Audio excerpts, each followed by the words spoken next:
সব যন্ত্রপাতি কিন্তু আপনাদের ভিতরে আছে। হৃদয়ের কান আছে, হৃদয়ের চোখ আছে, হৃদয়ের মুখ আছে। যে মুখ দেওয়া স্বপ্নে কথা বলি, যে চোখ দেওয়া স্বপ্নে দেখি, যে কান দেওয়া স্বপ্নে শুনে, এগুলো আমাদের ভিতরে আছে। কিন্তু এইগুলাকে সচল করার বিদ্যা আমরা শিক্ষা করে নেই। সচল করার বিদ্যান ছিলেন নবীগণ, রাসূলগণ, আউলিয়া কেরামগণ।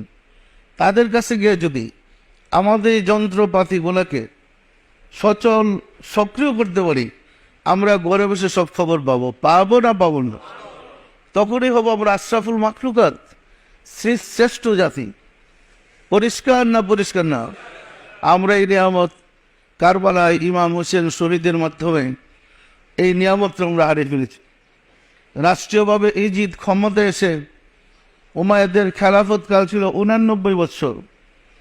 তখন ওই বিদ্যার বিরুদ্ধে সব অভিযান, ফলে রাসূলের পরিবারবর্গকে হত্যা এবং আহলে বায়েতকে হত্যা, সাহাবাদেরকে হত্যা করে চিরতরে ওই বিদ্যা নিশ্চিহ্ন করে দিয়েছে।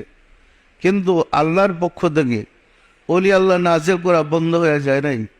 যুগে যুগে অসংখ্য ওলি আল্লাহ, বরব্বির আব্দুল কাদের জিলানী, মাইনুদ্দিন চিশতি, বাহাউদ্দিন নকশবন্দ, মুজাদ্দিদ আল ফিসানি, ইমাম সৈয়দ আবুল ফজল সুলতান আহমদ সহ হাজার হাজার ওলি আল্লাহ নাজিল করেছে, যাদের কাছে গিয়ে মানুষ কলমের বিদ্যা শিক্ষা করে মোমেন হচ্ছে, আল্লাহওয়ালা হচ্ছে।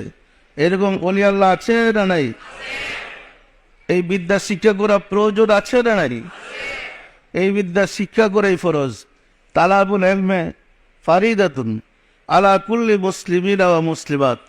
প্রত্যেক মুসলমান নরনারীর জন্য বিদ্যা অর্জন করা ফরজ। কোন বিদ্যা? আল্লাহকে জানার বিদ্যা।